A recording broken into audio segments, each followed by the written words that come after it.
Welcome to another episode of More Than Dice. I'm Gonzo. I'm John. I'm Nerd. She's racing back to her seat.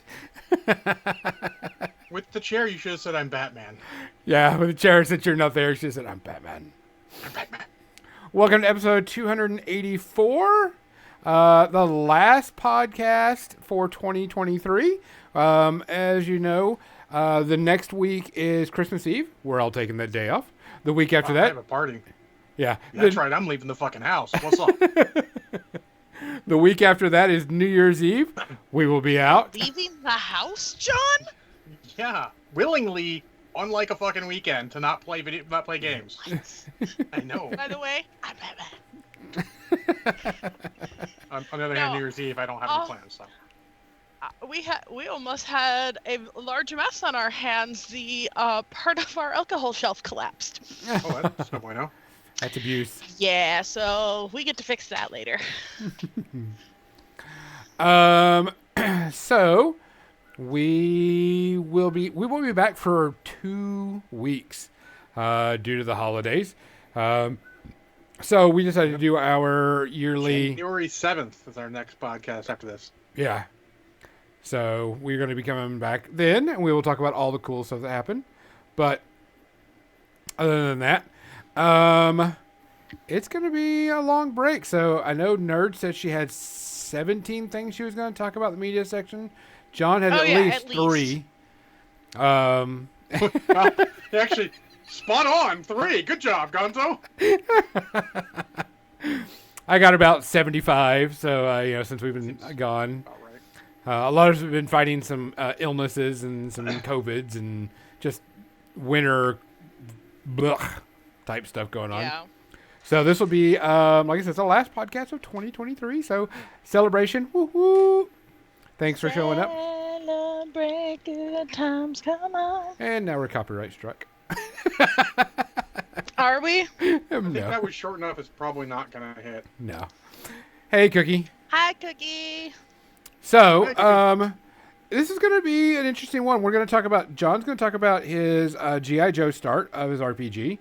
I'm going to talk about the start of a new RPG that I'm running, and I had to kind of GM intervene to put this one in. And we're going to talk about New Year's resolutions, hobby-wise, not just generic ones, but hobby ones, and how to keep them, because we know that can be an issue throughout the year. How to make good ones and how to make sure that you kind of stick to them.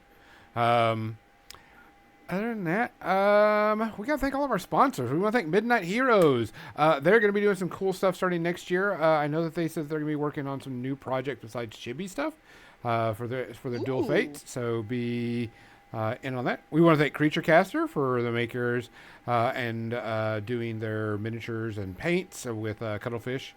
And also Judgment behind that, which started working on some of those models and started planning my Adepticon. I'm definitely put Judgment on my schedule. We want to thank Parabellum War Games, of course, for their awesome miniature game Conquest, Last Argument of Kings. And they started doing some new sculpts, and holy crap, I don't know if you've seen any of them. They're legit. And then we want to thank Muse on Minis. If you have not been to their website lately, make sure you go check it out. They've got all their product back on there and starting to sell stuff again. So make sure you go check out, buy things that you need. And don't forget Turbo Dork. We will be giving away a $50 gift certificate if you are listening and live with us right now. Make sure you go in there and you do !raffle and then how many tickets. They are 100 channel points per ticket, so you can get as many as you want. I think up to 200 is what I put. 1 to 200 is what you put. Yep. Yep. So, other than that, Arda Michael, I am sorry to hear that you're having to look for a new job in the new year. That Unless sucks. you want to be looking for a new job, in which case, congratulations. Oh, yeah. But, yeah. Congratulations or condolences as appropriate. Yes. Do we have any shout-outs this week, John? Andre Brower passed Yes. Yeah. from a That's- bunch of things, Yeah. but most recent was Brooklyn Nine-Nine. Brooklyn Nine-Nine I knew him from A Homicide Life on the Street back in the 90s. or from Glory. Glory. Oh God, yeah, he was in Glory. That was his first role, if I remember correctly. He's been around for a while and Yep. was very young. He had a brief illness that ended, unfortunately, in him Yeah. passing.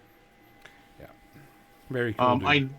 I know there are others out there. I know one of the early guys who wore the Godzilla suit passed. I forget the name.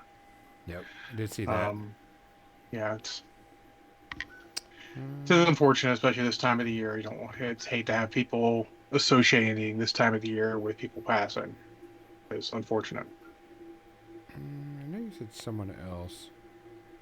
I don't know that I said anyone else, but I want to say that was the only one, but there's You no never know. guarantee. Yeah, we occasionally get a bunch of random, too many random chats in there. But yeah, I don't recall anyone else. We also, before we go anywhere, we did add a new point buying system that you could force Nerd to wear something on her head for 30 minutes. Add Floof, so make sure you check that out and pay for her to wear it all the time. If you're going to fucking make me wear ears. Add the Floof. Add Floof. But let's go with something that's a little bit more cheerful. There you go. Oh, there it is. Poor Captain Busy. Well, she's got like all the channel points. Floof. Let's get to some interesting stuff. John, what are you drinking tonight? I am drinking a gin mule. A gin mule. Yep. A GGM. Sure. Nerd, what are you drinking tonight? I decided to go sweet on sweet with an amaretto and root beer. Oh, Definitely sounds good. yep. Mm-hmm. Just 62K. Is that it? I mean, that's me. I am going with a little bit of Sortilege tonight. Ooh. Since, it's our last one of the 2023 year. Figured I'd bring out some Sortilege. Like I need an excuse to bring it out. Yeah, really? Eggnog with Jim Beam? Yep. Ooh, there you go. Yeah, if you're drinking something in the channel and you're live, let us know. Put it in there. I was going to drink some Winter Jack, but I finished it on Thursday. So, In a week. guys, something came up this week that I wanted to make sure that we iterate and put in here. I know we always say happy holidays and all this stuff and everything, but sometimes the holidays is not happy for people. And so we got to make sure that we're always there for people. So make sure you check on everybody and hanging out and just checking in with people. Because, like I said, the holidays aren't always happy for everybody. Yeah, type check on thing. everyone, especially your strong friends. They need it sometimes too. Yep, everybody. So, other than that, like I said, guys, make sure that you're checking on each other. Make sure you're looking after each other. And let's go with the old saying: if you see something, say something. If you can do something, do something. If you hear something, do something. And if you can't do something, find somebody that will, because we all got to work with each other and check each other out. Yep. Yep. Love you guys. Cheers. Cheers. Cheers. Oh, 491 Phantom, sounds like you're having a heck of a day. Venison chili and eggnog with Jim Beam sounds great. So when are you bringing that over to my house and sharing? Because I want some of that chili. I haven't had venison chili in years. I haven't had venison chili. It's delicious. I assume so. Look, I am all for all that. People go like, oh, it sounds weird. Like all these things, alternate meats sound weird. I'm like, no, I will try them all. It's super lean compared to beef, but it's Well, it's like you cook it down with all the spices. It's still a meat chili. Well, it's like I had cow tongue tacos, and people are like, oh, cow tongue. They're fucking great. Oh, I love lengua taco. They were great. I Don't will judge. always try Try it. something Beef once. cheek, cabeza. I will Now you're always making me try hungry, something. John. Didn't you just eat dinner? Oh yeah, you just Okay, ate before the you're making me string. hungry again. Okay. Okay, fair. You got me thinking about tacos, and anytime somebody talks about tacos, it just makes me hungry. It's fair. It's fair. It is my favorite food. Tacos. Can't go wrong with it. But you can, but it's hard. Yeah. It's true. You can ruin tacos, but It's like you mediocre really gotta- tacos are still pretty good. It's tacos. Yeah, tacos. Anyway, All right. Anyways, Gonzo, what do you want to talk about first? I want to talk about something that happened with my RPG group. So Okay. we've been trying to get some people in for RPG, and a couple of people got COVID this week. So we were like, okay, we can't. Of course, we're not going to get together. But Yeah. as a GM, I was looking through stuff, and I have three fairly new RPGers. And I was trying to get Blackbirds going, and it's like I said, it's Okay. by the Warhammer type thing, D100 system, but it's actually kind of complicated. And I just like we tried, and we didn't even try it. We were just still making characters, and like one of my players is completely brand new to role playing at all, and I'm like, this is just not going to work. I have this feeling it's coming up. This is going to be too complicated. Two of the people are just going to get totally blown out. We'll work on it some other time after I get people in and we can tweak and we can do this stuff. So I randomly, in one of our group chats, I says, if you were going to play one of these people, who would you be? And what I did is I took the class system of the game that we're playing and wrote like a very brief description of what they were. Like you're an anarchist. You're about to anger easily, but you have super speed, super strength, super tough. You get fascinated by, you can see people auras and all this stuff. And I listed like all 7 of them down the list. And interesting enough, they all chose something different. Great. I thought this was cool. So I wrote up their characters. I created their characters for them. And this way they wouldn't have to worry about it. We wouldn't have to spend a thing. And I gave them a little extra few, starting stuff. It wasn't basic characters, but it wasn't like uber powerful. Just gave them a little extra, just a little tweak here and there. And so I printed off their character sheets, gave them each a sealed envelope and said, don't open it until Saturday when we get together on Discord, which we use our Discord. And so it says, I'd explained to them, it says, I was nervous about us, playing this system, so on and so forth. And I said, we're going to try something different, and it's going to be a very simple, easy game system, but big on roleplay. So they open up the character sheets, and it's Vampire the Masquerade. System is very easy. It's D10s, roll for successes. Very, very, very simple and easy to roll off. They actually have a fail up system now in their rules, John, which I thought was very good. Yeah. Yeah. Oh. Yeah, they've got a little fail up system in there. Because I've been reading the rules and I've started picking up all the books because I like the World of Darkness. I just love the thing, and the tweaks they've done. They did, and I hate to say this, they did change names of things to be more politically correct. Not a problem. We're in a different time than what we were, 20 years, 30 years. Yeah, 30 years ago. And so... hold on. Malkavian. Next. No. Really? I'm No. shocked. No, I knew he was going to choose Malkavian, and that was one of my other friends. I mean, I I'm shocked. don't know enough about Vampire the Masquerade to make that call, Oh. to be honest. Well, everybody's divided up into yeah. clans, and each clan has their own special abilities and all this other stuff. And so I created up their characters, gave them a backstory, why they got turned, where they're at now, how old they are in real life, how old they are before they got turned, so on and so forth. And so it's a whole plethora of everything. And everybody was pretty much, okay, this is cool. One guy was like, I've been wanting to play Vampire, I've been reading about it, I want to do it. And 491 Phantom is correct. Mizzy is a Toreador. Wait, like Toreador? No, as in artsy fartsy type thing. Nice. They're slut heathens, porn addicts. No, they're just Wow. they're artists. Wow. Wow. I would love to get into a game of vampires sometime, just to experience the system and like the world, because I know a lot of people that play. I've just never gotten into it, and almost everybody I know that does play LARPs. Yes. And I just want to sit down and do some dice and paper. Let me quickly defend.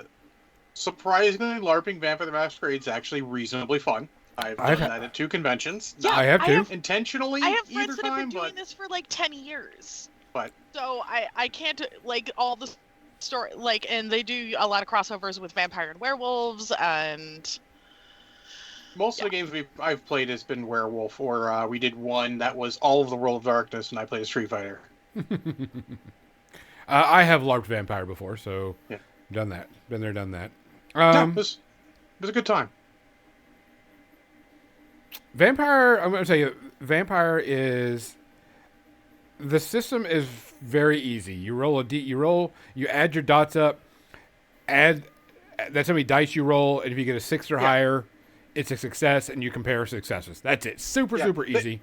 They've also done a lot to make it work really well. Yes. Like the edition before this one, I think it was, or maybe the one before that, I don't know. Like it was a little more failure heavy. It was a bit of a problem, but this newer one's much better with it. I have no problems with this newer system. It's well designed. Yeah. It's legit. I was reading the book because I've had it for a little bit and I knew what it was, and then I was like, oh no, they tweaked this much better, and it is a better system overall. Now it is a mature system because of the things that it's a World of Darkness setting. It's meant for adults. Now you can downplay it all and everything if you wanted to play a kid version, blah blah blah. But it is a World of Darkness one, and what was funny is I gave them their little packets, and each packet had a QR code so they could get a copy of the book for themselves, a PDF That's copy, cool. A blurb that says that, hey, this is a mature game. We're going to make sure that it has mature themes, but we're going to make sure we play, to make everybody safe. And then their character sheet with a blurb of their character. One of them was a goth kid that had a goth band, and he was a suburban kid that decided to go emo, I should say, not goth, emo, and got turned right after 18 years. We had a Malkavian, which was a professor that OD'd on drugs. Then Mizzy is a burlesque dancer. Yes. Which is the Toreador thing. Another person was a veterinarian. Gangrel grabbed a hold of them because their facility was destroyed by werewolves. Shouldn't have been fucking around. Yeah. Wouldn't have found out. Yep. Then one person was a Ventru. And I made them. And the funny thing is, when I was writing these stories, I was pulling stuff from the headlines. And this one was about a socialite rich person that couldn't change the diaper of their own baby. And so I was like, oh, this person's a little princess and has been spoon-fed and everything all of her life and so on and so forth. And then she had to take over daddy's business and couldn't do it, but grew old, became a cougar, that whole thing. And then, because Ventrus, for people who don't know Ventrus, you can only drink from certain things, so you have a very particular taste. And so Ventrus can't drink the blood of certain things. So, like, they drink, their bane is they have to drink from one particular thing. And hers was men that are 25 years and younger type thing because they have distinguishing tastes. Right, she's Lauren Hutton from fucking that movie Once Bitten. Yeah, so she actually looks like she's 60 or so, but but we're gonna play in Chicago because I did get the Chicago by Night book and everything. But I was looking at myself and I was like, I want to play Blackbirds, but this group is not ready for a system that's this complicated. Yeah, I was so like, you can start with a complicated system, but it's got to be based off an IP. Yes. Because then you can just go, hey, or based off like a more common thing, like a superhero game. Doesn't matter how complicated a superhero game is. Be like, I want to play Captain America. All right, I'll write you Captain America real quick. And that came up, and everybody started getting into it, started liking it, and started doing it. We're gonna have our first game session this Saturday before we do the podcast. So I'll let you know how it went.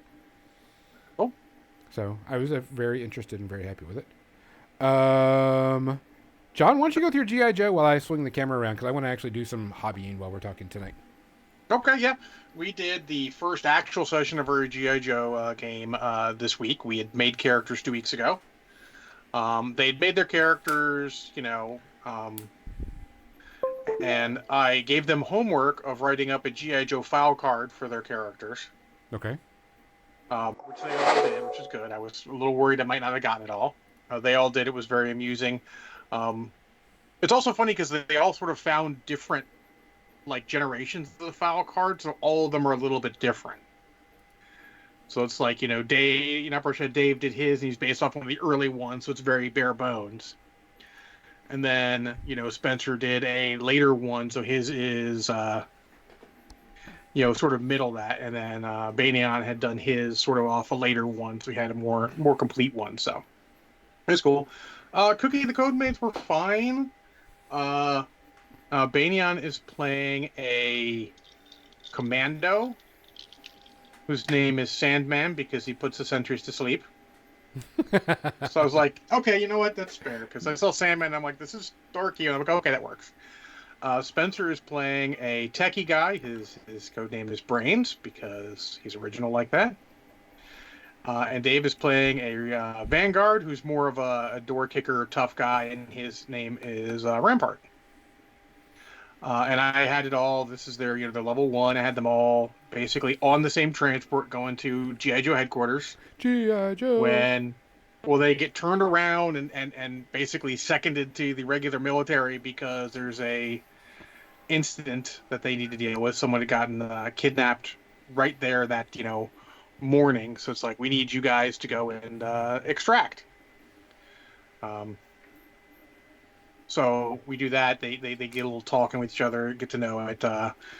Banyan's character, Sandman, uses a bow and arrow as his main weapon because it's silent, and he gets bonuses for that. Brains actually he's got some techie armor, and then he also uses the light machine gun because why not? And Rampart's supposed to, the door kicker, he's the super tough guy. He's supposed to use a shotgun. More on that in a second. So they get briefed and everything. They get sent in. And I've kept them all in the dark. I'm not explaining a lot of stuff with them because they don't know what's going on. So they drop in. They go in there. And the first time they encounter sentries, because they're basically attacking a fortification, they climb up. Makes an okay roll. So the rolling system's pretty good. You're using the Renegade G.I. Joe system, right? Yeah. The Renegade's their Essence 20 system. Gotcha. Yep. And worked pretty well. I kind of liked it. I mean, it is a little harsh if you're not trained in something because you roll 2d20 and take the lower. But then again, they're facing level 1 and level 0 guys, so they're not trained in shit. Which even includes initiative, which is funny. So if you're not trained in initiative, you roll 2d20 and take the lower. Dang. Yeah. So we do that. They attack the sentries, and, bow and arrow, perfect for taking out sentries, silent and everything. And then Rampart is like, well, I can't use my shotgun. It is not silent, so I will pull out my machete. So he goes up and machetes a guy. Just two-handed claw. And then, next sentry sneaks up and machetes that guy. So I guess it's going to be changed to Machete? I mean, he pulled the shotgun once, and it was a mistake. It could have worked. He rolled poorly on that one roll, so he's like, nah. He was killing motherfuckers with a machete like it was his job. He's also the tough one. Quite literally, I don't think they could have hurt him. I believe the best they could have done if they aimed, they might have been able to hit him if they maxed both dice. Because it's a d20, then you roll another die based off your skill. Generally ranging from D2, which is the lowest level, which can't crit, all the way up to, technically speaking, D12. You don't generally get that high. Yep. So the good enemies are rolling D20 and D4, so if they aim, they get a D6, because that's an up one. And 26, I think, doesn't even technically hit him because he's the tough guy, and it would hit him, but it would bounce off his arm. Which totally fits with this thing. When you read his file card, it's like, I saw him take an RPG once and didn't even notice. Which is unrealistic, but who cares? I mean, it's G.I. Joe. G.I. Joe. So they get in, I mean, it was a fun time.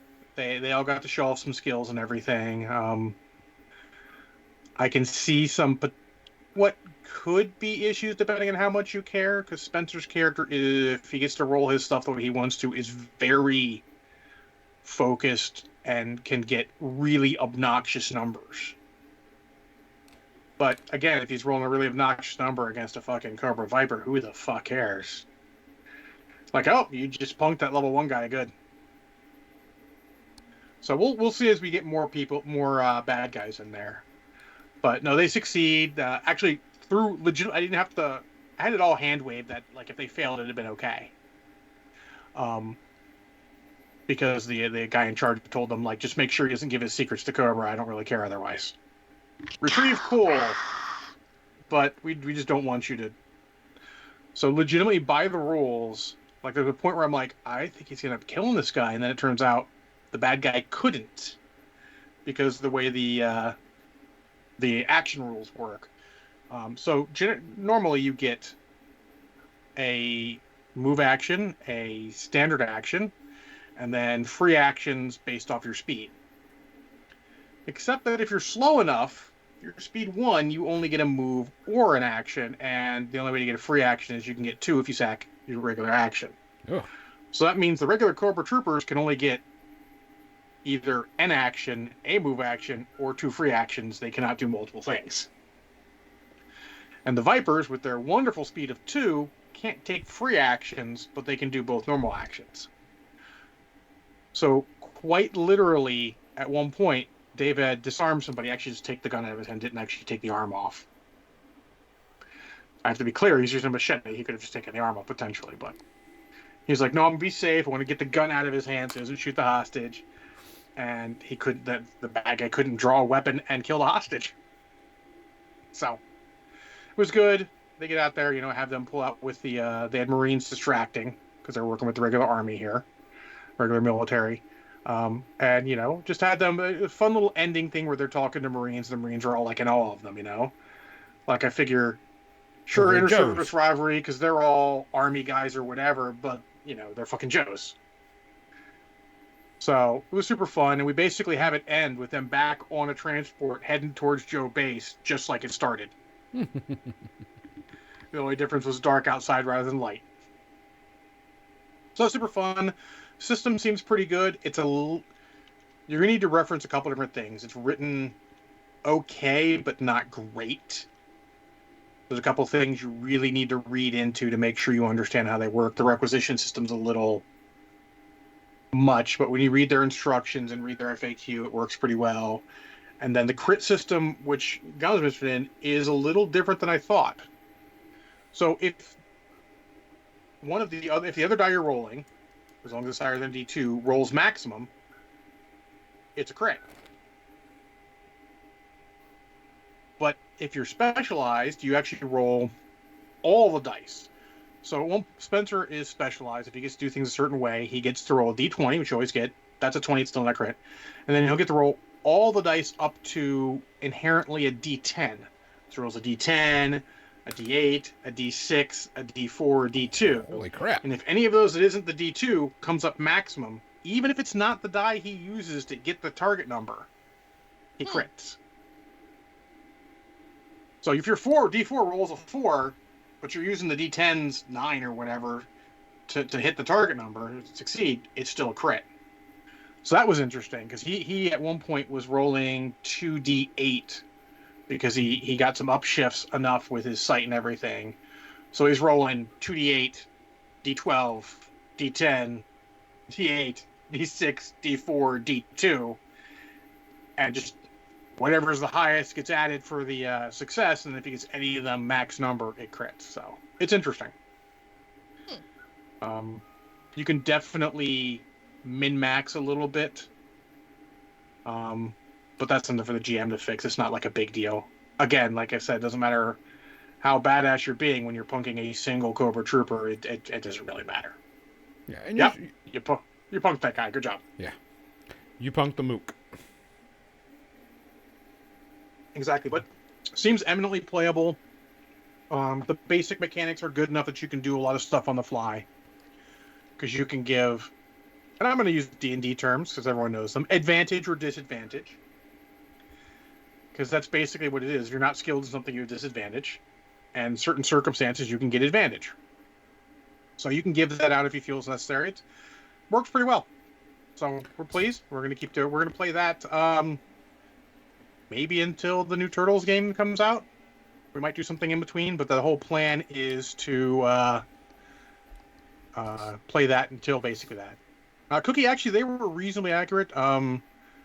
Brad's character took 2/3 of his health. He had 3 health. He took 2 damage. 1 from a grenade because they're like, fuck this guy.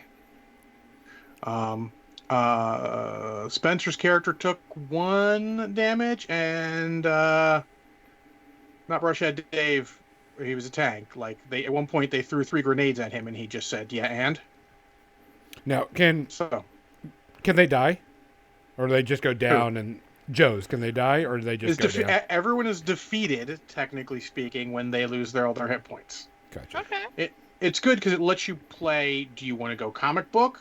Do you want to go cartoon? Even though it's written sort of ambiguously for what level you're playing at. It's written a little more maybe cartoon forward because that's what everyone's experienced at G.I. Joe. Let's be honest. Yep. But you can play comic booky if you want, a little more violent. You're just incapacitated. Yeah, well, I mean, they didn't incapacitate any of those Cobras. They fucking killed them.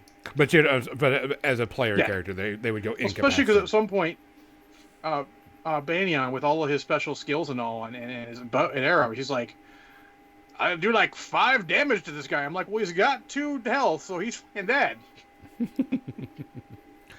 Because 5 damage is a lot. Like, Spencer's got the most hit points in the party, and he's got 5. So, but no, enjoyed it. Next session will be 2 weeks. Woo woo. Nice. So quick RPG talk. Yeah, I was gonna say I've kind of hit the point in both of my groups for my homebrew campaign. It seemed like episode 5 or session 5 seemed to be where everybody kind of found their groove, including myself.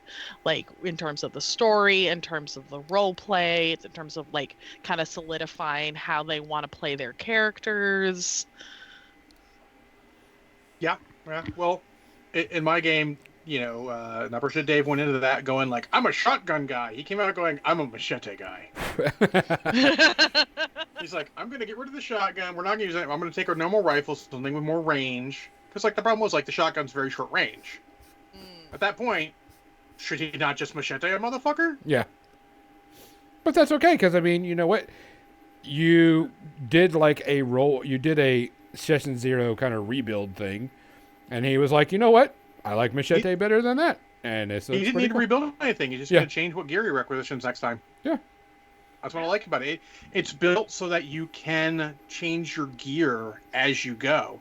It's not like you're like, oh, I've got this gear every time. It's you requisition, so as you change what your character does or the mission changes, you can go, I don't need that. I need something else. Did you change like his if he name? goes into a big fight, he can go, I'm going to take the silent off of my armor and give something else.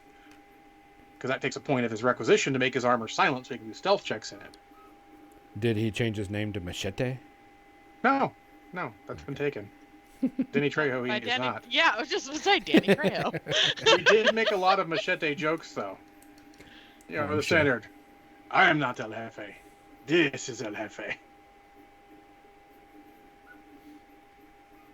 Alright, so I think the rest of our talk is going to be Happy New Year talk?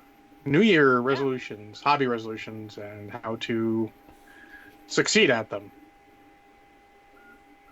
Yeah. So, of course, New Year's right around the corner. Blah, blah, blah. We always make hobby New Year's resolutions. Do we keep them most of the time? Fuck no. So I would say if you keep every resolution you make, you are not making bold enough resolutions. Yeah.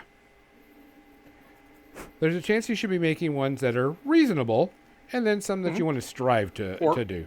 Or maybe you just had a good year and you did it. But yeah, I mean, I certainly have not done all my. I mean, I still have a little bit of time to finish one of my hobby resolutions, but that just involves getting the airbrush set up. That is my goal for this year, is to teach myself how to use my airbrush. That's on my 2024 as well. Let's get some airbrushing, because I look at how long it took me to base coat the models today, and I'm like, if I could do that with an airbrush, I bet you I would have 4 models done in the time it took me to do 1 by brush. Oh yeah, maybe 2. Who knows? Still, half as much time is half as much time. That's twice as much time to paint. So, but yeah, you want to make stuff. You don't want to make it just all easy peasy stuff, because sure, it's nice to succeed, but if you're not challenging yourself, you're going to become a little stagnant. My hobby became a little stagnant this year because, I don't think I challenged myself. I don't want to say I didn't challenge myself, but I didn't make the right kind of hobby resolutions to sort of push it through. Yeah. So what, let's go nerd. What is going to be your hobby resolutions this year? Besides the airbrush. Okay. Besides the airbrush, yep. Put together tutorials. Oh shit. Tutorials are good. Like people have been asking about like the products that I use. Like I specifically want to now that I've been doing a couple of pieces in a cell shaded style, I really want to try and solidify that and do that as a tutorial. Absolutely. So I've been spending a lot of time teaching myself video editing and production, sound editing, like all kinds of stuff. This is something I'm going, making that jump to YouTube and making different kind of content than just painting minis, but stuff that still applies to all of it. Oh, absolutely. And people need more, I like to say, accessible content. Yeah. And people go video, so here's how you paint this thing. And it's, you break out your airbrush hand and people are like, I'm out. Yeah. And I hand prime because I use gesso. And I don't use, I use rattle can primer very intermittently and mostly for either large or, brush on Vallejo surface primer. Yep. I can airbrush it too, but. Yeah, I use Liquitex gesso. And that is most of 99% of what I do is by hand, if not all of it. Yeah. And also doing stuff in different styles, stuff that isn't Warhammer, because there's so much out there beyond just that hobby, and I would like to make stuff that's accessible to people that are more on the D&D side of things. Well, the good thing is that the D&D side's a little different because painting a single model is totally different than painting a Warhammer army. Exactly. You're not, you're making it individual to that character. You're telling a story with that model. Mm-hmm. But since you sort of have an idea of both, you can sort of relate the painting of the D&D towards that, so they're building bigger skills. That's great. Yeah. That is my goal for this year, is to do something like that. Gonzo, what about you? What's your goal? I am actually going to make sure that I'm at least hobbying. My big one is to hobby at least once a week. 30 minutes to an hour at least once a week. I haven't done it, and I've been kind of in a slump. hobby streak. I know, but I'm going to... Mine is going to be a weekly type thing, because I got a lot of stuff I have to paint. I have... A lot of stuff I have to paint. What I'm working on right now is my models for Adepticon, because I'm going to play in the 50-point legendary event that Privateer Press is doing, their narrative thing. And, I'm playing my Brine Bloods. Fucking Orgoth. And so I'm going to be playing Brine Bloods. And so I'm working on my pirates, and I'm like, I've got to get this started. And so, you're talking about airbrush. My troll's skin is going to be red. I'm going to airbrush that shit. Sure. And then I can clean up around it because it's not a big deal then. I mean, it's going to be the same color. I'm going to do a black and purple, with red skin as my primary, but I'm going to, have to do the details and such. But I'm going to airbrush red the skin because it's just going to take it's going to go on so much smoother. It's going to be so much quicker. Much less time, yeah. Yep. And then I can just go from there. Yep. That's one of them I'm going to do. I am definitely going to try to play in more games. I actually, yesterday, I did a big purge of my miniature collection. Gave some stuff away, going to give some stuff away. Some stuff I just, I can't believe I still had it. I still had a Guild Ball army. A what? Guild Ball team? Yeah, Wow. I still had a Guild Ball team. The I keep hearing rumors it's going to come back, and then yeah, I think they're it trying. doesn't come back. I know. But I was like, you know what? Miniatures were cool. There's nothing wrong with them, but I'm not going to use them anymore. And it's like 6 models. I'm just like, chunk. Well, you remember Nate Hoffman from Mm-hmm. what the hell's the name of that podcast? I know you're Technically talking- still around. Yeah, I know what you're talking about. Yeah, from those guys. He said, like, look, if you're looking at a case and you haven't done anything with it in 2 years, you should just get rid of it. Yeah. Yeah. And the game's defunct. I mean, it's no longer around. And Yeah, it's defunct even if they're trying to get it back. yeah. If I kept miniatures from every defunct game, holy moly, I would not have any space. I mean, I already don't have any space. Looking at you, his tank. But I would have less space. Yeah. I had all sorts of games, And then some of them I keep. Like I don't generally throw away fully painted models if they don't take up a lot of space. Like 6 models painted, I would not throw away. 6 models unpainted, fucking gone. Yeah, they were all Unless they got unpainted. some other use. Yeah. And there was no use for them. I was just like, no, I'm That's going to ditch them. And a good thing is, don't let someone else define the rules of you keeping something. We can just give you advice. You make the final call. If you're like, fuck it, I don't care, get him out of here, get him out of there. Yeah, and then another thing I want to do is I actually, I don't want to say I want to paint a competition piece, but I want to paint a piece that is not for game. If you know what I'm saying. Paint something random. Yeah. I want to paint something Maybe that's a not for big, gaming. cool model that you want to turn into a character. Maybe that'd be a cool thing to paint. I actually have a model, and I have a plinth that I want to put the model on. Thank you, Jacob Jansen. And I want to make it like a There was a scenic. callback to the last podcast when you wanted to turn a guy into a... Go ahead. But I found, I have a model, and it's a privateer press model. It's a special edition one. And I have a plinth that I want to put it on, and I actually want to do a scenic scene on it, and, maybe give it away after I'm Yeah, done. no, absolutely. Just something artistically.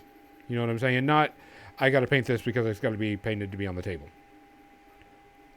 Yeah, but that's a good thing too. Also, I mean, and I want to say, based on what you're doing, the last thing, and the reason I'm not hitting Gonzo more about this, you want to do is tell someone how to do what they're doing. Like I said, hobby streak. It's in his brain. If he wants to try it, he can. If not, he can just do his weekly. That's fine. What you should do though is if you have a goal like he's got of needing to get some data for an event, is figure out how many models you're going to paint, how long you have to paint them, and set yourself an aggressive schedule to get that done. In fact, if you know you're going to a convention and you can do it at the beginning of the year as part of your resolutions, that's a good call, because then it's on your mind immediately. Yeah, see, so my 50-point army is 1, 2, 3, 4, 5, 6, 7, 8, 9, 10, 11, 12, 13 models. I've got to paint one of my battle engines because Captain Mizzy wants to use it in her 50-point army, which is cool, no problem. I have 4 judgment models to paint, and then whatever battle tech that I'm using. But the battle techs are very, very easy because those are quick, easy contrast paint jobs, and those take no time at all. So you got what, like 30 models, 40 models at most? 30 models at most. So I say, I mean, I'm just saying. Yeah. Who knows? 40 models at most is still not. Doesn't even sound that bad. no. Especially because your battle tech are going to paint up pretty quick because you like to use contrast paints on them. So boom. Yeah. And so that's the reason why I was like, my War Machine army is going to take the longest because all the models have great detail and a ton of shit on them. Mm-hmm. But again, that's why if you plan that and you start, like, go back to our painting ideas, since he's doing a lot of tough stuff, he wants to, you know, normally you'd be like paint a unit, reward yourself with a character. In his case, since they're mostly characters, he should be doing front loading the characters. So if towards the end it's trailing off, the easy peasy stuff takes care of itself. But that's the kind of thing you should think about. And honestly, like I said, if you're getting it ready now, like Gonzo's fully aware of it now, you should be getting it ready now and figuring out how he wants to do that as part of his resolution. Because I'm like, right now I'm getting, because I'm doing just a little simple beat scene for my Brine Bloods. And so they're just getting they're not going to be anything elaborate on their bases, just sand. And that's pretty much about it. Like Fair enough. my captain. Or my Admiral Boomhowler. Admiral. You have multiple ships? She is a badass. Oh, very well. So. Well, I have not actually given any thoughts to hobby resolutions. This year's been kind of nuts. I do want to try and keep the hobby streak up for the whole year if possible. I don't know if is possible because too many times life comes in and elbow drops you. Kicks you in the ding ding. Oh, that kind of thing. Yeah. But I do definitely want to paint at least one force for Battletech. And then from there, I mean, we'll see what we're playing. We haven't had the discussions of what we're playing. I do kind of want to paint one of my Imperial Knights. In case I play some 40k, because the local store moved. They're not as draconic on the pay to get in. In fact, last Friday when we did my D&D session, my whole group could have played for free without paying the $10 and getting the $10 credit shit. They weren't draconic, so I'm much happier that they're not being that extra about it. So. But yeah, the guys are there. I'm hanging out there a little more often, so they pay out of 40k. So I'd like to get at least one more knight painted, so I'll have 2 painted. If it sounds like I'm setting my goals really low, it's because I am. I mean, my non-hobby life has been challenging, and I'm trying not to overwhelm myself. I don't need a hobby challenge. I do if I don't get my airbrush done. I mean, like I said, I want to get my airbrush. I want to learn how to use the airbrush. That's probably the biggest one too. Just like nerd, I want to learn that. So, very minor things. Also, want to get more consistent on our role playing. We had a lot of missed weeks and shit. Some of them just me not being able to put together the energy to go and do it, which is a problem because I'm the GM always. So yeah, that's it. Basic stuff, but still want to get some stuff done. And then we'll see based off what games we decide we play. We usually hang out. We go to Marshall's house. We'll talk about what we're going to do for the year, what games we're going to focus on. And I'm going to address the elephant in the room that was last year, us saying certain games and then suddenly them adding games in the middle of it. I'm like, we can't do that because it fucking killed us. We did not play a lot of the games this year. I do want to play more games, but that's hard to quantify, If you're role-playing every week, one session every week, I mean, that's a good amount of hobby to start with, and then if you can get some games on top of it, even better. I know I did make a rule middle of the year, because I found myself being a little too staying at home, and I'm going to continue into next year, where unless I have a driving reason to say no, if someone goes, hey, John, do you want to go do this thing? I go do the thing. Became a little too at home all the time. So, my buddy Frank goes, hey, John, do you want to go over and play Battletech? Well, yep, I'm bringing my stuff. Let's go. Now, it's not all the time. Like, he's like, hey, John, let's do Battletech Wednesday. I can't do Wednesday because I work from 7 p.m. to 8 p.m., so I would not be able to start until after 8 p.m., and that's a little rough on a weeknight. Understandable. Yeah. But, when he did it the one, like, Monday or Tuesday, I'm like, sure, I'll come over right after work. I'll get there about 5-ish. That's plenty of time on a weeknight. I don't go to bed till fucking 11:30. What do I care? So, that's sort of me. And then Art of Michael Voice wondering if he can jump into commission work. And he wants to try and enter Capital Palette. Awesome. Was that a painting competition, I assume? And he said he almost finished 1,000 points in NID. Too many problems popped up, and I feel that in my soul. Trying to paint an army, a 40k army, especially something NIDs where you could theoretically have a giant shit ton of models, even at 1,000 points, is a thing. Which Jack is that, Gonzo? This is the first 80mm Jack called Invictus. It is Magnus's personal Jack. I thought that was what it was. No, that's cool. Oh yeah, this thing's a beast. Magnus. It's got an obliterator rocket on the shoulder. Yeah, and it doesn't go away. Arm, and it's got a ball and okay, yeah. And it's got flamethrowers for teeth. He's got flamethrower tusks. Okay. Yeah, this is so Invictus and Magnus are a team. You can't take Invictus can't go with anybody else. And when you play this Magnus, you have to take Invictus because Magnus is 20 points of your army. Oh, wow. So 20 of my 50 points is Magnus and Invictus. I think based on what Artur Michael said, I might have to add something to my plans. What is he saying? I can't read. Because the Capital Palette is from Nova Open. Nova Open is in my backyard. And if Artur Michael is going to Nova Open, I should at least try and make it out there since it's in my fucking backyard. So we're going to see if I can make it to the convention in my backyard or not. So, was that... Hold on. Is that Labor Day weekend or... It's Labor Day weekend. It's got to be Labor Day weekend. September. Yeah. Is that right? Trying to remember here. I have no clue. Nova Open 2024.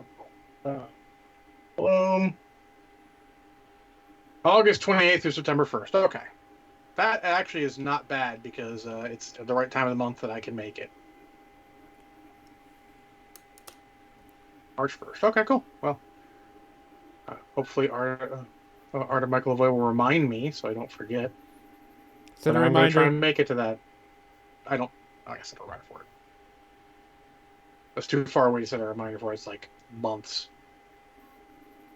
But we'll try and go.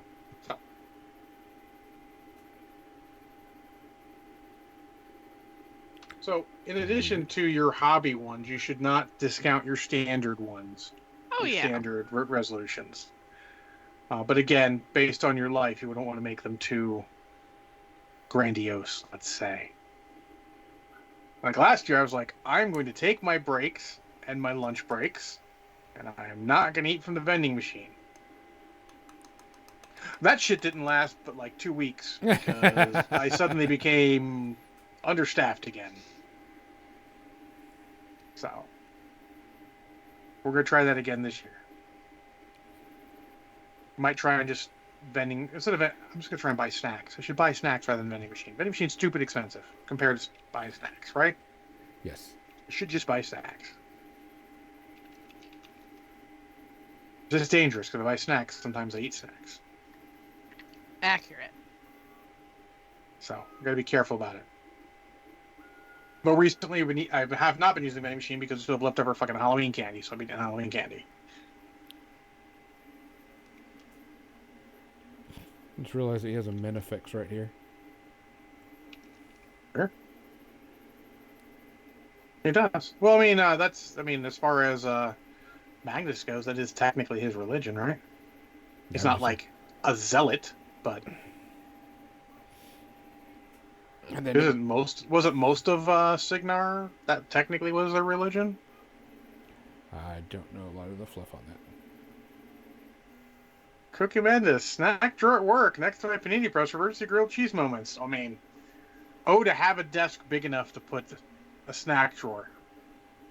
Yeah. I have a tiny desk, especially given my position, because they put me right next to the printer because I help people with the printer. So, like, we don't move you, John, because you're super helpful. Goal one is, hopefully you won't have to budget for long. Hopefully you'll find something that'll let you do other, but I understand. I do budget work as well. But I blame action figures. technically I blame Hasbro, but so there's some ideas. As usual, if you guys want more thoughts on it, hit us up. We'll be happy to talk to you about resolutions and such. But we have a heck of a media section. I feel like we should probably get started. Oh, okay. I mean, it's Should probably 8:56 bring up anyways. my list.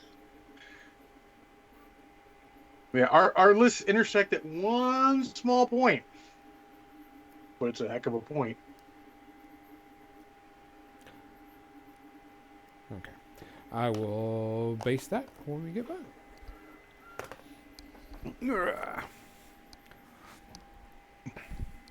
Swing around. Of course, Gonzo watched all the things, except the thing we watched, I think. What was the thing that y'all watched? Oh, you don't remember? No, He don't. doesn't even pay attention to us anymore. You know me. Sad. Time for my Hulk sad music. Dun, dun, dun, dun. Actually, I have. Da, da, da, da, da. 1, 2, 3, 4, 5, 6, 7, 8 things. I haven't seen Doctor Who yet, but I do want to see the new Doctor Who because I like who they got as the Doctor. Yeah, Yes. I do, but it's tough because Doctor Who was always a me and my ex-wife thing, and it still kind of hits me in the feels, so I don't know. Gonna try to. So, let me talk about something that I was really. It was kind of like I didn't even know it existed, and then I decided to watch it, and it was a sleeper hit. There's a show on Hulu. It's based off of a book series, and it's about a group of Ocean 11 type people that commit a robbery of a very rich person, but it's the aftermath of what happens after they do the robbery. The show is called Culprits. It's a Hulu original. I was just seeing the trailers for that, and it looks so good. It is fucking amazing. If you have Hulu, I highly recommend Yeah. it. It is a British, I believe it's a British made, like a BBC made type series. It's 8 episodes. It could be its own, complete series type thing because there are like 3 books in the whole trilogy, but. Gonzo, 8 episodes is a series these days. Yeah, it is, but I don't think there's going to do another season of it. And it's a good spy, Ocean's 11 type thing. Super good. Acting was really good. Characters were really good. Everybody was interesting to watch. Action was fun. It was pretty brutal, though. That was the one thing about the show. It was brutal. They let people do pretty much whatever they want. And there was a couple of, oh shit, did they really? Yeah, they did. Type moments. I highly recommend it. It gets a 0 space herpes from me. This thing was legit good. It was a lot of fun.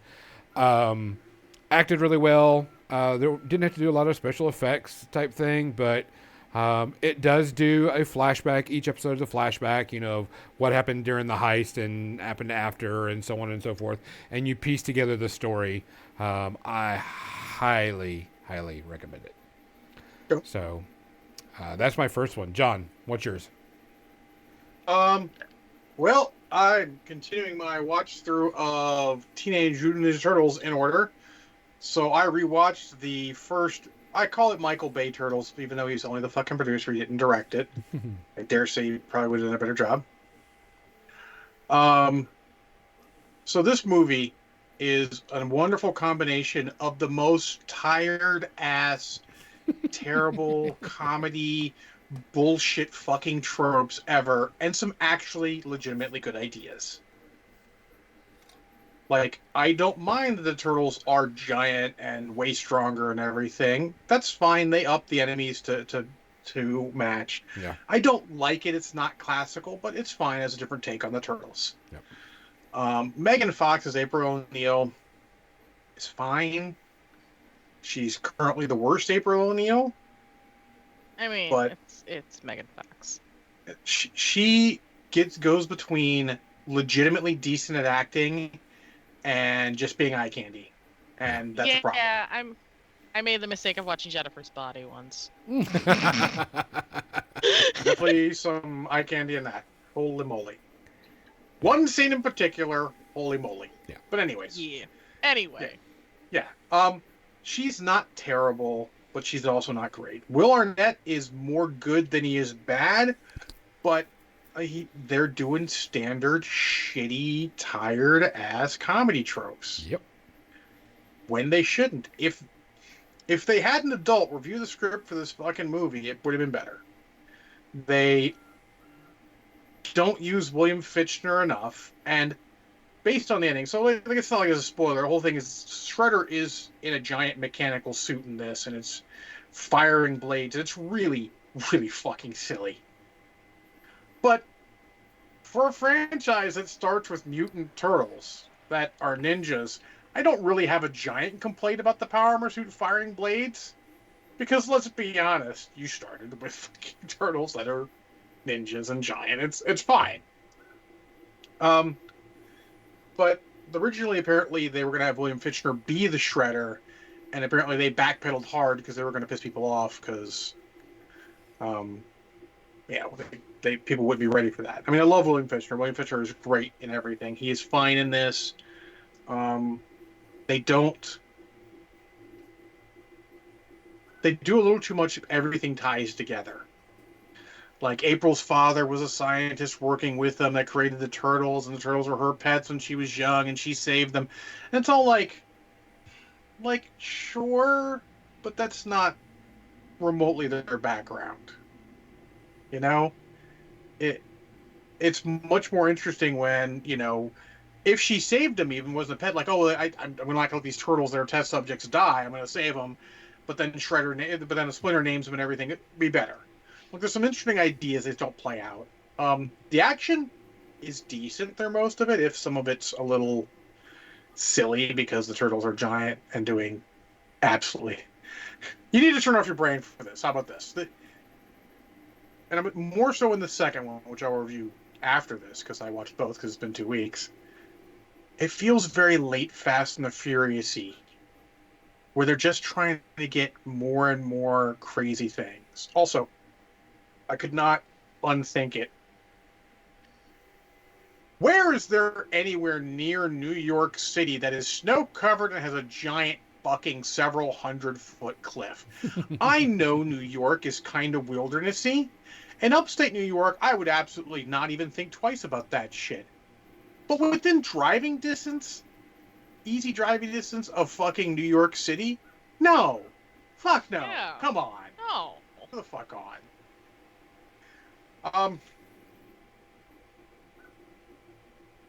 It's the worst so far of the Turtle movies. Spoiler, that man on hold for long. I give it 3.5. Like, if you love Turtles, you can watch it once. There's some interesting takes on it. It's a different idea. Like, when you have Batman, there's a sort of different take on it. Like, even Nolan's Batman, technically a different take on Batman. Cool. Some interesting ideas there, but it doesn't ever come through with it, and you would have needed a real director and a different cast to make it really good. Nerd? I started watching Crapopolis. It's Dan Harmon's new show. It's an animated series. It stars Richard Ayoade from the IT Crowd, the guy who played Moss. He plays Tyrannus. He is the son of a goddess and a monster. His dad's basically a manticore. Oh, Community Rick and Morty. Okay. Yeah, and his dad is Matt Berry of What We Do in the Shadows, and his mom is Hannah Waddingham. She was in Ted Lasso. Okay, yep. I thought she looked familiar. I haven't seen the last. I've seen some clips, but yeah, I I'm looked at just the pictures. a few episodes she looked familiar. so I haven't finished the first season yet, but apparently a second season's coming out. But it's absolutely hysterical so far. Like, it's got great voice acting. It's super silly. It's your like on brand Dan Harmon comedy. I love that one of those common questions. People also ask, "Is Crapopolis a kid show?" I'm like, I don't need to ask that question. I can look and say, "No." No. He made Rick and No. Morty. No. No. So yeah, I would give it like maybe like one space so far. Maybe Okay. less once I get through it. Fair enough. Gonzo, we're back around to you and your giant list of My stuff giant you watched. list. Yeah. So I was on Netflix and I was like, oh, people have been pimping this show. See what it's like. It's got a big cast. Julia Roberts, Ethan Hawke, all these, things. And it's called Leave the World Behind. And it's supposed to be like this. This family goes out to the, rents a B&B type thing out in the middle of the, wooded area, and the end of the world happens. This fucking show sucked. It was horrible. I'm not even gonna give it any dignity on it. The way the camera pans were, like, he would start upside down and then swing around and spin and then come right side up, and it was like, why? Are they trying to make everybody motion sick? I was like, why? There's no need for this. The movie was divided up into 4 parts, and it was part 1, this. Part 2, this. Part 2, the sound. Never found out what the sound was. Part 3, the chicken.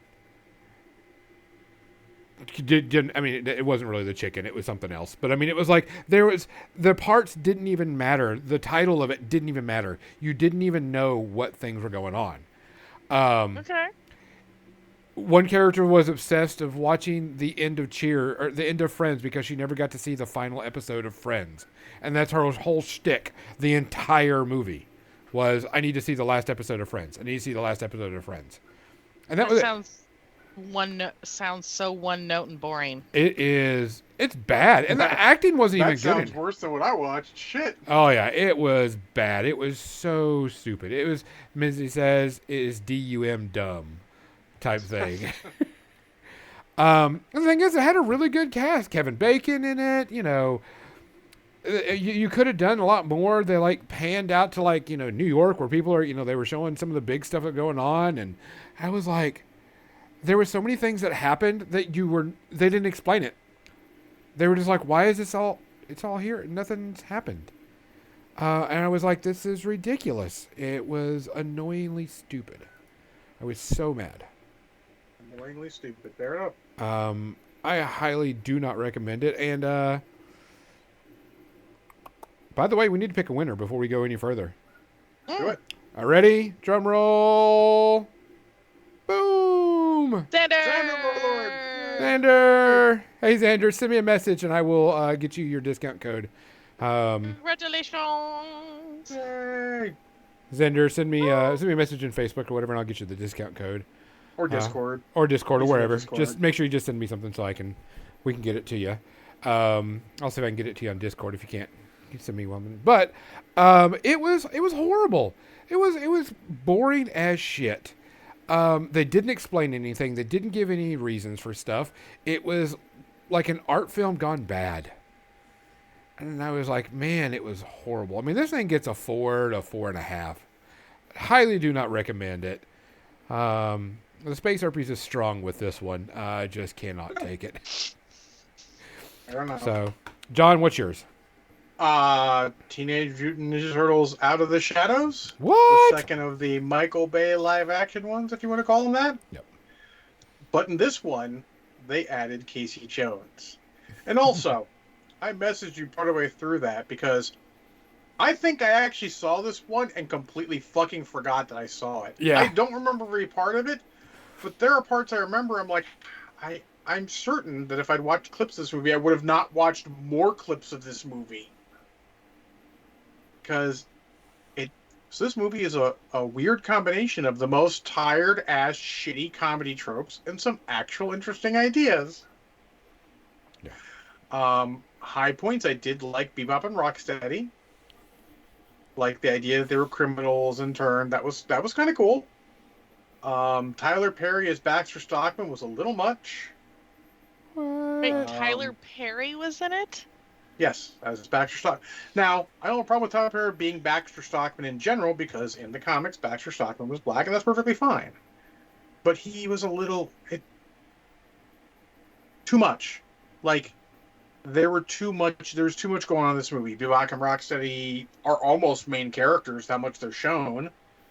Shredder's back. He's no longer got his power armor, which is much cooler. But the whole idea is they're bringing Krang from the cartoon in from the other dimension. And spoiler, when they bring him in and Shredder teams up with him, he just like, haha, I betray you and freeze you and put you away. And I'm like, so now you're getting rid of your actual cool villain and getting your stupid villain. Awesome.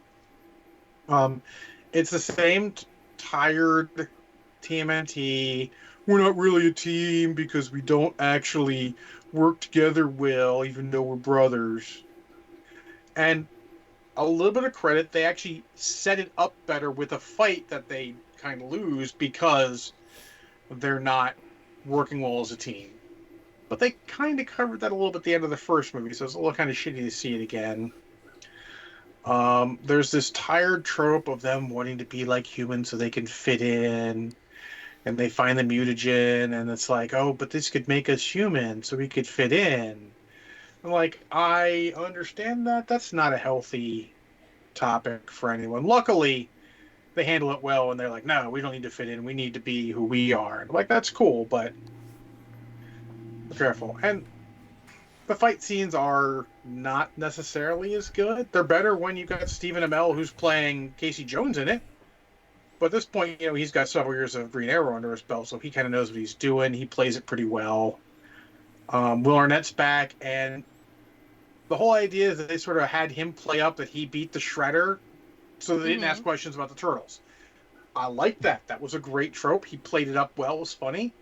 There's a couple things where the Turtles are acting a little extra childish, but it is what it is. Honestly, this is a slightly better movie than the last one. Slightly better.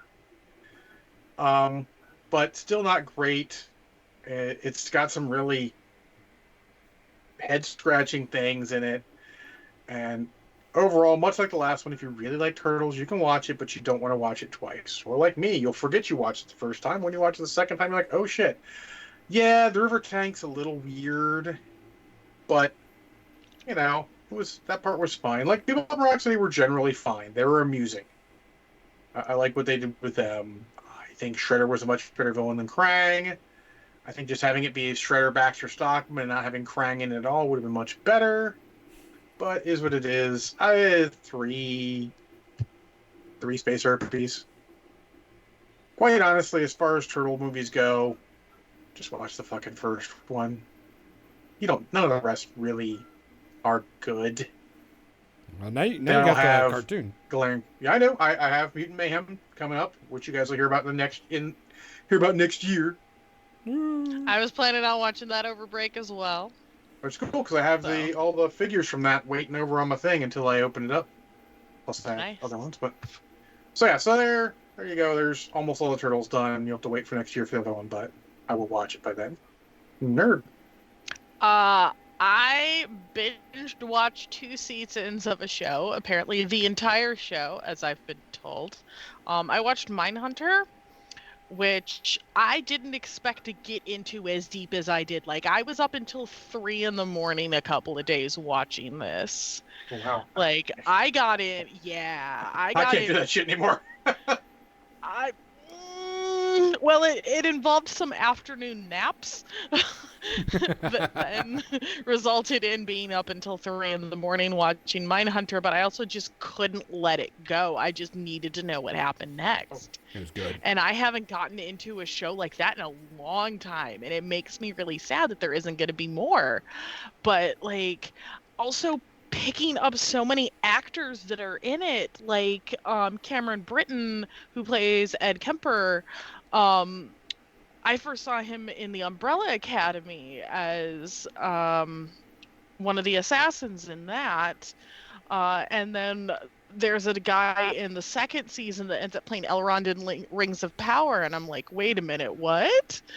But it's so good. It's about the the founding of the behavioral science department at Quantico for the FBI, and the coining of the term serial killer, and studying serial killers for future profiling and identification or detection, I guess, so to speak. But it's really, really good. The only actor that I recognized beforehand was Jonathan Groff. So it was a virtually new cast to me, which was also really refreshing. It wasn't just a bunch of big names. But I thought it was really, really good. I give it 0 space herpes. Like, it's so good. It was really good. I was really upset when I found out that it wasn't going to get a third season, because they could have done so much with that. It was really good. Oh, yeah. It looks like the showrunner said it was very expensive as far as Netflix is concerned, so. Well, it actually, I believe, was it on Netflix first? It's always been a Netflix. Has it always been a Netflix? I can't remember. I think it's a Netflix original. Yeah, because I remember when it first came out, and I watched it, and I was like, this is really good. And we're not getting another season. Yep, happens more often than we'd like. Yep. My next review is going to be the same situation. Oh, look, more. Oh, no more. Yeah. Well, that's not true. Your next review is going to be a tag team with me when we get past Gonzo's next one. That's true.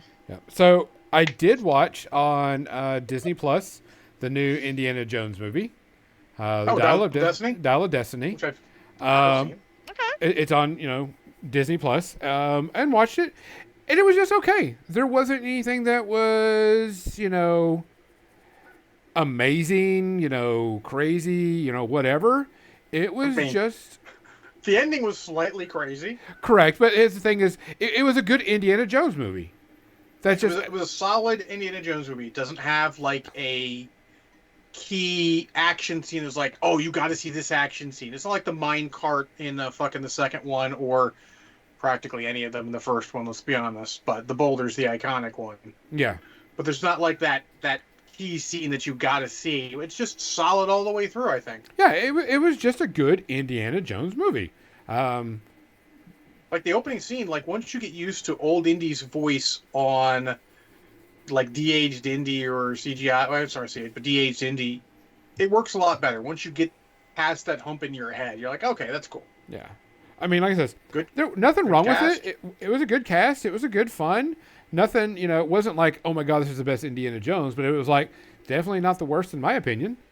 I feel like if they had put these out like every couple years, they would have done a dozen movies. They'd have been easily, because this also they probably should have throttled back the budget a tiny bit on this one. Yeah, I mean, I enjoyed it. A little less CGI, but hey, is what it is. I would say this one would give me like 1.5, maybe 2 if you're really, really picky, but it's a good, solid movie. You watch it for a good Indiana Jones movie. To be fair, I feel the worst Indiana Jones movie is a 2.5, and that's the fucking Kingdom of the Crystal Skull, which is like, it's fine. Yeah. There wasn't anything wrong with this. It was good fun. I enjoyed it. Yep. All right, John and Nerd, go for it. What's your tag team? Back again. We saw, technically speaking, even on the same day, Godzilla -1. Oh yeah, duh. How did I forget that on my list? Yes, Godzilla -1. First off, this is not like the American Godzilla. It's not like the later Japanese Godzilla. This is like the original. It's fucking heavy. Yeah. There is feels and fucking political statements galore in it, and still some good kaiju action. Yeah. No, it is much more heavily focused on the human element of the Godzilla story in this than it is Godzilla. Godzilla is like, he's there. He's a force of nature. Yes, he's a force of nature. He is... Yeah, that's a great way to put it, but it mostly focuses on its end of World War II. Yeah. Kamikaze pilot that survives. Obviously, that survives. Yes, and there's more to it than that on him, but yes, there's a lot on it about you know, The end of war general Japanese perception Japan. of Yeah, how people like those, how they were treated after the and war. there's a And lot about basically PTSD too. Like, I mean, mhm, like in a different form. It's not just what you'd expect from it. It's and even how the other, like, technically the entire Japanese population had some post traumatic stress. Let's be honest. That was, yeah, they went through hell, and like it deals with that in a lot of cases. There's a lot to it. Even about even forgiveness to an extent, forgiving other people and yourself. yeah, It's really heavy, and it definitely takes a zinger at a the post-war Japanese government. A couple zingers at them. yeah, It's really good. It's really heavy, and I say this: it's probably the best movie I saw this year, if not necessarily the most enjoyable. It's going to give you feels, yeah. It is. but In terms of the Godzilla movies, though, it's right up there with Shin Godzilla for me. In I mean, terms of the best. it is technically the best Godzilla movie I've seen. Yeah. I haven't seen it yet, but I've heard a lot of people say that The fact the that after they've extended fact. the release. Yeah. Yeah. And you should see it in the theater. There's a couple scenes that you really, really want to see in the theater. Like, if you don't get to see it, if life just says, no, you cannot, it'll be okay. But there's a couple scenes that are just chef's kiss in theater. Which is interesting that this came out because Monarch, which I've been watching, and just a quick review, still fucking amazing. They deal Yeah. with the aftermath of PTSD of people that live through, a kaiju attack Yeah, I mean, too, which is good because you can see this that they're evolving. It's not just about the giant monsters, which is really Yeah. great No, and really fun, but they're touching on what the fuck happens after kaiju's attack. Yeah, I mean, even the U.S. Godzilla movies, the Monarch verse, if you will, Monsterverse, whatever they're calling it, Mhm. um, deals with that to an extent in all the movies. The human characters are important in all the movies, and I like that. Yeah. This one is a little skewed. It's much more humans. Godzilla doesn't really have an arc. He more of just shows up and fucks things up because he's Godzilla. Yeah. Yeah. It's less. It is also a good companion piece for the first one, because the first Godzilla movie was more about the horrors of war. This is a much more personal story about the horrors of war. And it is great that we can have this and then Godzilla X Kong, the Lost Empire, that's coming out next year, happen in such short notice that there's completely different takes in the same genre. Yeah. It's great. I'm going to go for the meme because it's funny. I'm going to give it -1 Space Herpy. I'm going to second that. Easily the best movie I've watched. Very glad I got to see it in the theater. I'm very glad Nerd brought it up when she did. Yeah. I'm glad I found out when I did. Yeah, because that Monday I left work early because I hadn't gotten all the things I needed done. So I'm like, hey, boss, can we leave early? She's like, yep, you can. And I went early and saw it, and it was great. Nerd, you want to go Nerd. to your next one? What's your other series you watched 2 seasons of and is canceled? I watched. Well, I had already seen season 1 a while back, but I season 2 of Shadow and Bone just came out. Binged that in like 2 days, only to find out they're not making more of it. They brought it to a nice kind of cliffhanger for more. I hate that. But like it could kind of wrap up as they completed the story arc. They at least got to complete the story arc. I will give them that.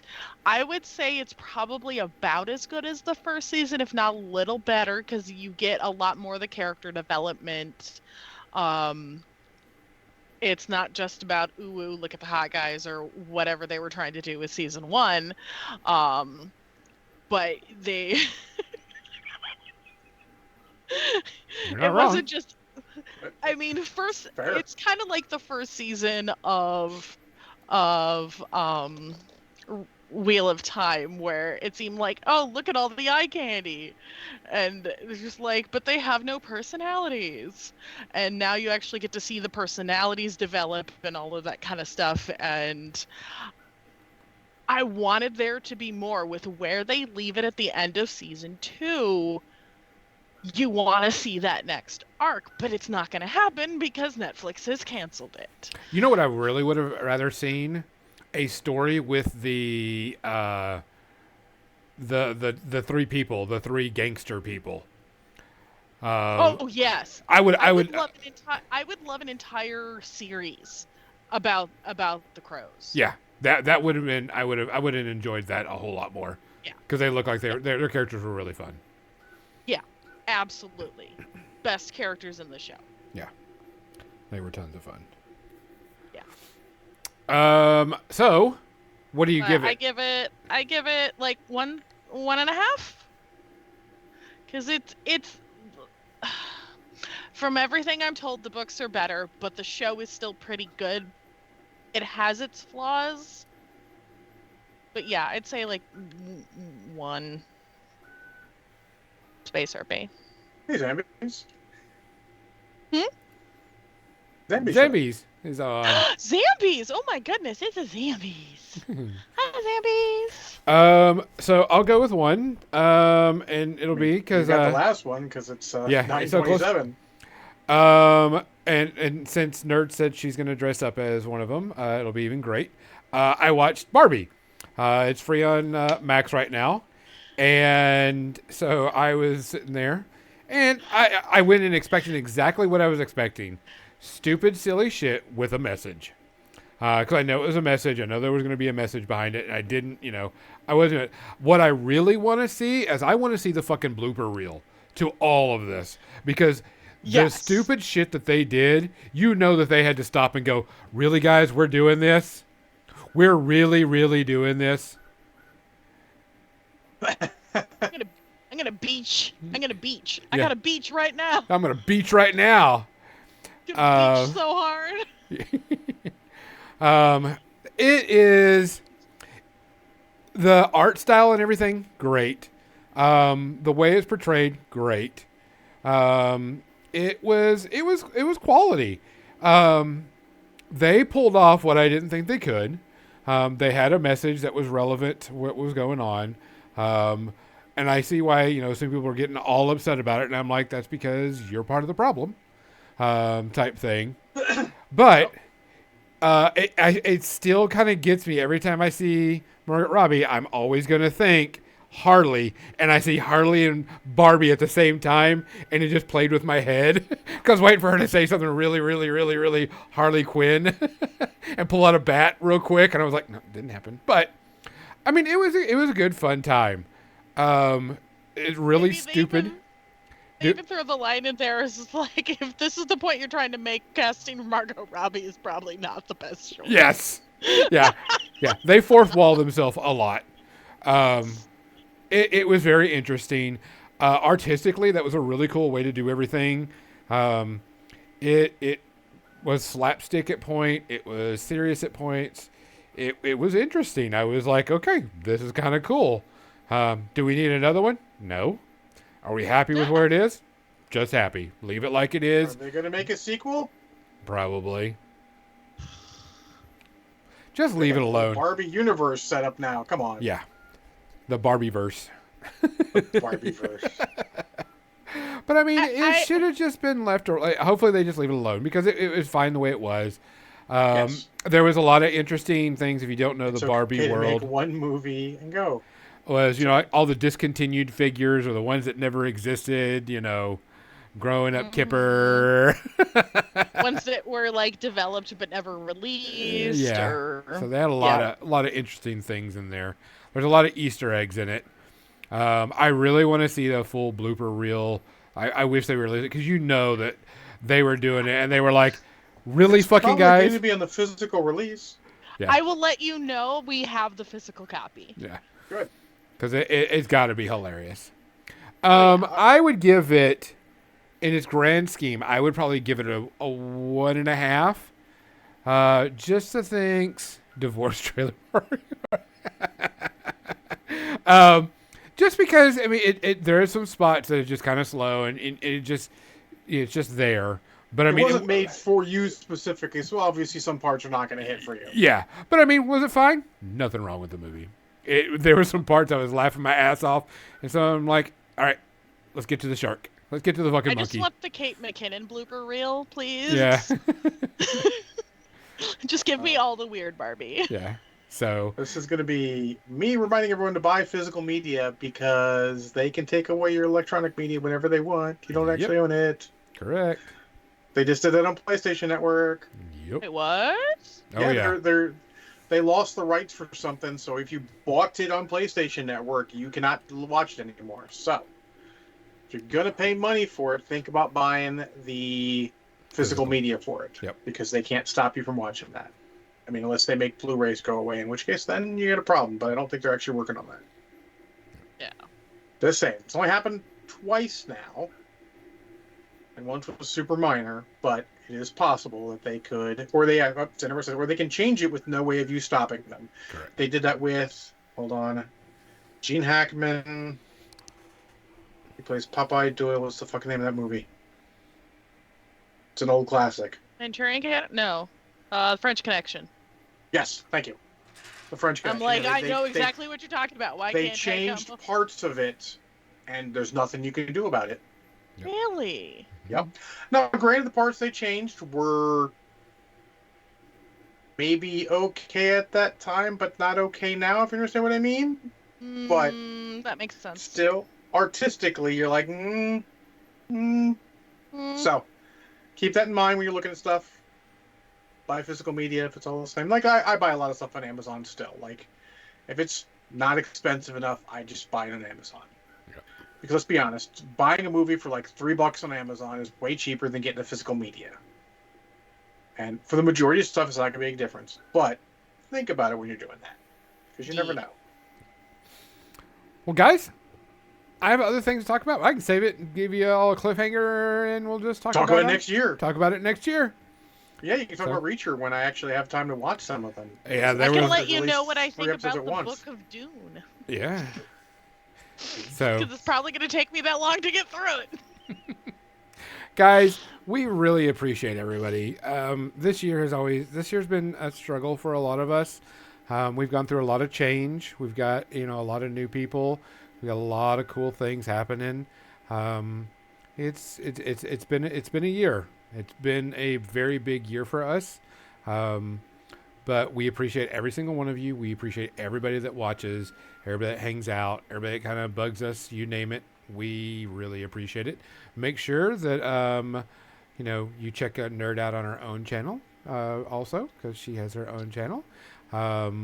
Maybe we'll get some more streaming from John and I next year. But, no might promises. Even get something before the New Year's. I've got a game I'm going to start, an old game that I've never had any experience. I'm going to start playing. We'll see if I can stream some of that. Contra! No. Not that old. Not that old, damn it. I've played plenty of Contra. Bitch, Up, please. down, left, right, select start. Yeah, so, guys, we're going to send you off. I want off. to see the new Dune movies too, Xander. Yeah, I want to see you too. So we're going to send you off to someone that's doing art that has actually done some art for Nerd.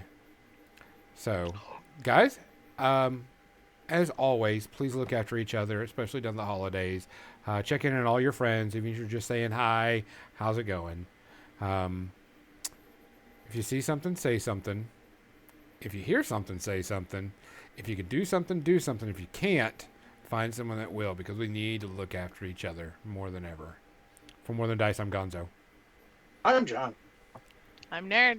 Good night. Bye.